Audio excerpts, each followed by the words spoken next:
Hola amigos, gracias por estar en sintonía de Argumento. Regresamos con más información y el análisis de la mano de Tomás Socias. Él es analista político, económico, financiero e internacional y nos acompaña esta tarde. Gracias Tomás por aceptar nuevamente la invitación a nuestro programa y estar con nosotros para traernos los detalles de tu último informe, el informe Socias. Gracias. Gracias Rosa por la invitación y por estar en tu programa de tanta repercusión permanente. Bueno, Sobre muchas todo gracias. tratar de llegar a la información que es lo que necesita el venezolano confuso en las redes sociales. Hay mucha confusión, también muchas expectativas. El tema de la corrupción ha sido pues muy seguido por la audiencia, por la población venezolana, quienes quieren que esta lucha pues además sea sincera, que sea a fondo, que todos los sectores que tengan alguna responsabilidad en este sentido pues puedan pagar ante la justicia, ¿no? Un tema que por muchos años ha sido demandado y que en otras ocasiones pues también hemos visto algunos hechos de lucha contra la corrupción, pero quizá no lo habíamos visto a este nivel, no habíamos visto a altos funcionarios del gobierno en ejercicio inculpados y detenidos por tramas de corrupción ahora en esta gestión, ¿no?, del gobierno bolivariano. Indiscutiblemente, porque este tema que abrió el presidente al hacer la denuncia que hizo de la corrupción trae mucho movimiento interno en el país, en la oposición y también en el Ejecutivo Nacional, ¿no? Sí. Porque hay fuerzas de poder internas y tendencias que se mueven en base a lo que pasó y a lo que dijo el presidente. Y esto tiene que ver, esto tiene su influencia, digamos. La influencia en el presidente. Recuerda que nos interesa es por dónde va el presidente, que es un tema que no lo trabajamos, que no lo seguimos. ¿Por dónde va el presidente realmente? Y en algunas ocasiones dentro de tus informes señalabas que el presidente pues tenía los pragmáticos y los ideológicos. Y dentro del grupo de los pragmáticos estaba el ministro o exministro ahora, Tarek El Aissami, a la delantera. Ahora bien, si el presidente Nicolás Maduro, dadas las últimas acciones que hemos visto, pues ya no está siguiendo ese camino, el de los pragmáticos, ¿qué es lo que estamos viendo? También hay un juego de poder de por medio, pues avanzan los ideológicos en medio de estos informes que usted ha venido realizando. Sí, indudablemente que esta es una decisión del presidente. ¿Y qué significa, no? También para... Sí, esta es la información y la decisión del presidente tiene que ver con todo lo que está alrededor. En el trabajo de información de los informes se revela que hay grupos y hay tendencias, son dos cosas diferentes. A veces hablamos de una persona y de la otra y nos parece que es casi igual. No, no. Las tendencias son las subterráneas que tienen mucha fuerza en el sustento del presidente. Sustento quiere decir en el manejo diario del país del presidente.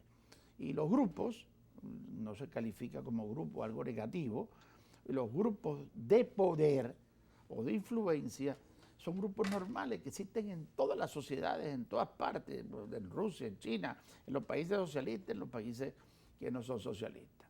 Entonces, la primera definición de los grupos, en los grupos efectivamente aparecía en el primer grupo de la información Delcy Rodríguez, un grupo de Delcy Rodríguez, alrededor de él, de influencia y de fuerza con el presidente, la encargada de la ejecución del cuadro político, pero también la encargada del área económica. Es la y esas informaciones de que habían dos bandos, por ejemplo, los hermanos Rodríguez versus el equipo de Tarek El Aissami, que también trascendió en medios de comunicación, y no solo por rumores, sino que también fueron declaraciones ofrecidas por exministros en el gobierno de Hugo Chávez, como en el caso del exministro Izarra, pues también un exgobernador Isea, también se pronunciaba a través de redes sociales y en otros medios de comunicación fuera de nuestro país.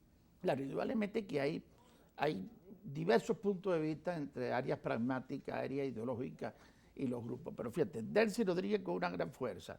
Después aparecía el grupo de Tarek, el exministro, implementador de medidas de apertura económica y que muchos decían que era el más cercano al presidente en esta orientación, desaparecido, vamos a decirlo así.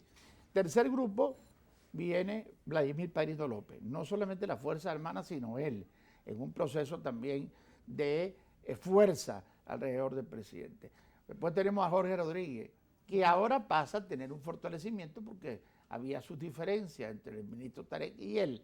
Y él siempre ha querido separarse de la vicepresidenta teniendo su propio grupo.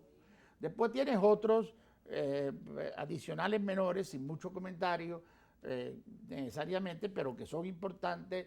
La esposa del presidente, Cecilia Flores, Carmen Meléndez y el ministro, de Relaciones Interiores y Seguridad Ciudadana, Remigio Ceballos, quien su esfuerzo ha sido muy madurista en el mundo militar. Maduro nunca tiene unas fuerzas militares maduristas y él señala que está muy cercano de ese proceso. Estos son como los grupos. Se reagruparon en el sentido que te acabo de decir. Se fortalecen todos menos el grupo de Tarek, que sale de juego. Pero fíjate, el pragmatismo queda como un interrogante. Los sectores empresariales, los sectores progresistas del país pensaron de que podía haber un retroceso en esta amplitud económica que ha tenido el país. Incluso que lo que pasó en enero y febrero era producto de problemas internos entre los diversos sectores de la vida nacional. Bueno, el grupo del ministro salió de juego. Al reagruparse los demás, Delcy Rodríguez ejecuta, es la encargada ahora de la ejecución del programa de apertura económica con más fuerza política. O sea que no hay un retroceso en el presidente, ojo, no hay un retroceso en el presidente en su programa o en su sobre proceso su programa pragmático, por ejemplo, en materia apertura económica, como claro, usted lo porque menciona, lo de encarna, apertura. Claro, lo encarna, es su realidad, es su propio futuro para las elecciones. Así es que él no puede retroceder en este proceso.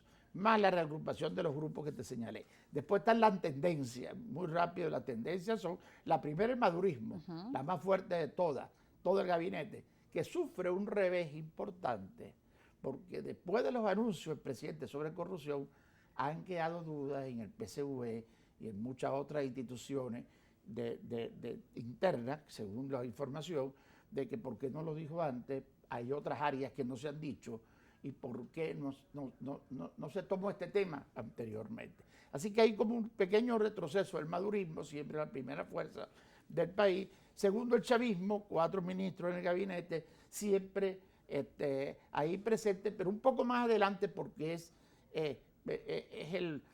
la parte emotiva y sentimental del chavismo en el pasado. El tercero, por supuesto, de Dado Cabello, que siempre ha estado ahí. Y siempre ha tenido la representación su fortaleza, militar. y siempre ha tenido su fortaleza. A veces lo han apartado. Y también cercana, ¿no? Con la gente a través de su programa de televisión. Exactamente, la tendencia ha seguido siempre igual de él. Y por último, los militares que se fortalecen ahora, la tendencia estoy hablando, porque el exministro Tarek apartó más de 300 cargos a los militares y colocó personas o vinculadas a él, otras. Y ahora estos espacios van a ser ocupados de nuevo por los militares. Bien, señor Tomás, tenemos que ir a una pausa, pero al regreso vamos a seguir comentando sobre estos cambios y qué significan sobre todo para las políticas económicas del gobierno.